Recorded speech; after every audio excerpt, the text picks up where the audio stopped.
Good afternoon. What another day at the Red Bull X-Alps.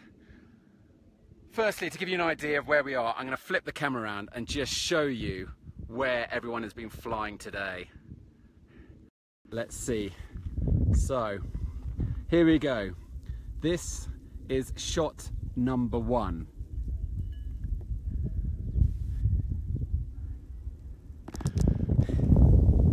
So over there are the Julian Alps. That's where turn point 2 is.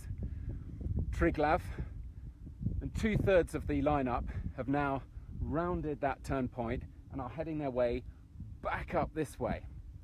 So follow me. And over here we have the Hohe Tauern range. Hohe Tauern, for those don't speak German, literally the high tower. That is the main alpine range separating the northern Alps from the southern Alps in Austria. Now, somewhere a lot earlier today, Kriegel Maurer crossed the Alps, and he is now, what's the time? It's now coming up for 5 o'clock. He is approaching turn point 3, but for all the athletes now, it's been really amazing days flying. It's great to see so many athletes now flying around and converging on the Triglav turn point. But you may be aware that tomorrow is an important day. It's the day that Axmann comes down on the team lying in last place. So tomorrow, Wednesday at 11:30 Central European Time, the team in last place will be eliminated.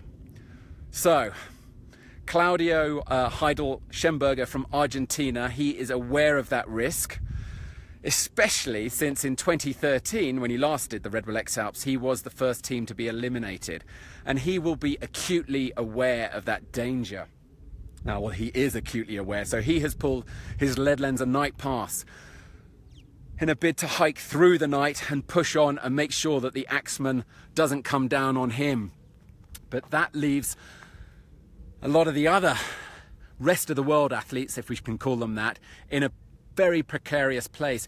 Looking very dangerous at the moment for poor old Mexican David Llano Gonzalez, and he is an incredible adventurer. He summited Mount Everest 6 times.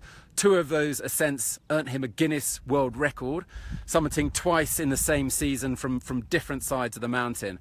But he is still where Kriegel Maurer was this time yesterday lunchtime. He's still on the Gastein Valley system on the other side. So he's still on the northern side when we last checked of the Hohe Tauern range. So not looking great for him.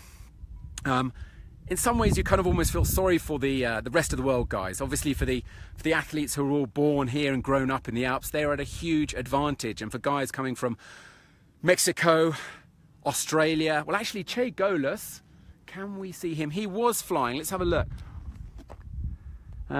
Che is somewhere in these clouds here. Don't know if we can see him. I don't think we can. But he is there somewhere, heading towards the mountains. I'm going to point right there. There they are. They're the Julian Alps. So Che seems to be out of the danger zone. But what about the other guys?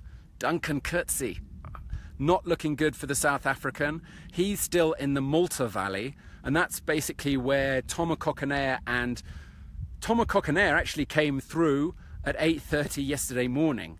So we think about it, we've had almost 36 hours on from there, and he's still in that valley.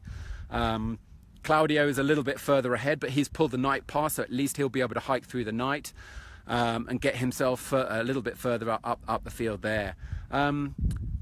Who else was there? Yes, has it not been great for Stefan Gruber, Austrian athlete.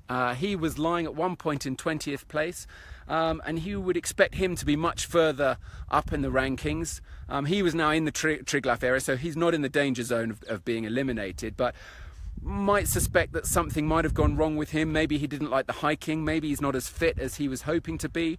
He did say we did a tandem flight, which you can watch if you scroll back through the Facebook page. We did a little test flight over Ash al-Chiemsee, and he did let it be known He confided that he hadn't done as much training as possibly he'd liked, and maybe he's been feeling that. But otherwise, the athletes have just been having great flying days, and it's another day in the Red Bull X-Alps. Kriegel is storming ahead. The question is whether the French athletes, Gaspard Petiot and Nelson de Freeman, can catch him.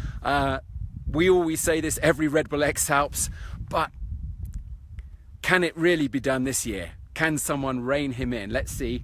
Everything's still to play for. We're only 20% into the course, so there's still a very long way to go. Oh, the other thing I wanted to say was Aaron Duragati. You may remember yesterday, Aaron was suffering terrible knees. We spoke to his support team.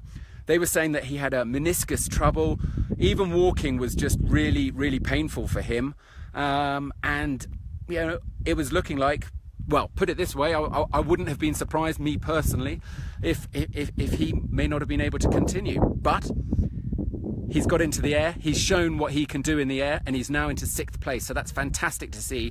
Aaron Duragati is flying high. He's soared through the rankings, and he's still very much in this race. So that's fantastic. Otherwise, generally, I spoke to a lot of athletes today, and I'm always asking, you know, are you feeling strong?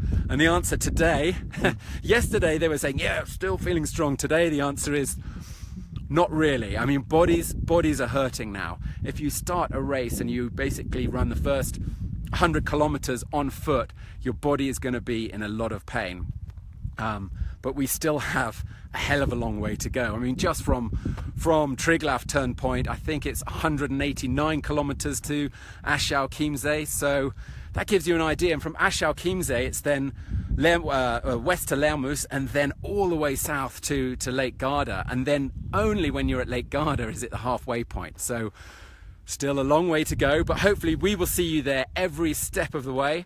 Tune in, as always, twice a day, Facebook Live. Timings vary. We look forward to all your comments, of course. If you have any suggestions, if there are any athletes you want me to catch up with, let me know. And of course, make sure you're following live on redbullxalps.com. Thanks again for watching. See you tomorrow. And we'll just leave you with this view of the Großglockner.